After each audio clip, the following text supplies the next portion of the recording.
coaching কৰা ষ্টুডেণ্টক মানে আমাৰ অসমত কি হয় মানুহে কিছুমান কথা জেদ কৰে আমি স্কুটিখন কিয় দিওঁ আমি স্কুটিখন দিওঁ কলেজত যাবৰ কাৰণে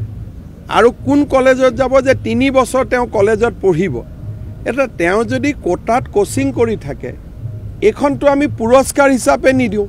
আমি কলেজত যোৱাৰ সুবিধাৰ কাৰণে দিওঁ যদি তেওঁ কলেজতে নপঢ়ে তেওঁক আমি স্কুটিখন কেনেকৈ দিব পাৰোঁ দুখীয়া মানুহে পেষ্ট ফনি কোনোবাই চাউল দালি কিনা পইচা দি টেক্স লৈতো আমি এবিলাক কৰোঁ মোৰটো ঘৰৰ পইচা নিদিওঁ গতিকে মই যদি কলেজতে নপঢ়োঁ মোৰ দেউতা মাই যদি মোক কোচিঙে কৰাব পাৰে এবছৰ তেওঁ চৰকাৰৰ বিনামূলীয়া স্কুটিখন কিয় লোভ কৰিব লাগে এইটো বিতৰ্ক কেনেকৈ হ'ব পাৰে এইটোতো নিজে ক'ব পাৰে যে মোৰ দেউতাই মোক 1.5 লাখ টকা দি কোটাত কোচিং কৰাই আছে গতিকে দুখীয়া মানুহৰ স্কুটিখন মোক নালাগে তেওঁতো নিজে এৰি দিব লাগে প্ৰত্যেকটো কথাতে জেদ কৰি থাকিলে আৰু চৰকাৰখনে সবৰ কথা শুনি থাকিব নেকি স্কুটিৰ আঁচনিটোৱে যে আপুনি কলেজত যাবৰ কাৰণে আমি স্কুটি দিছোঁ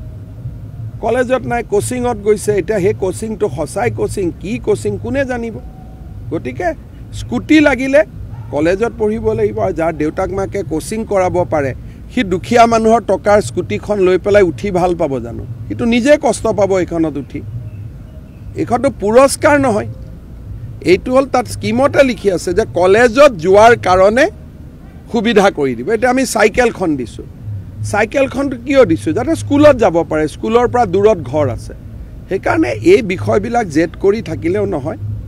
আৰু যিটো সিদ্ধান্ত হৈছে সেইটোৱে হ'ব এইটো তাত কোনো পৰিৱৰ্তন নহয়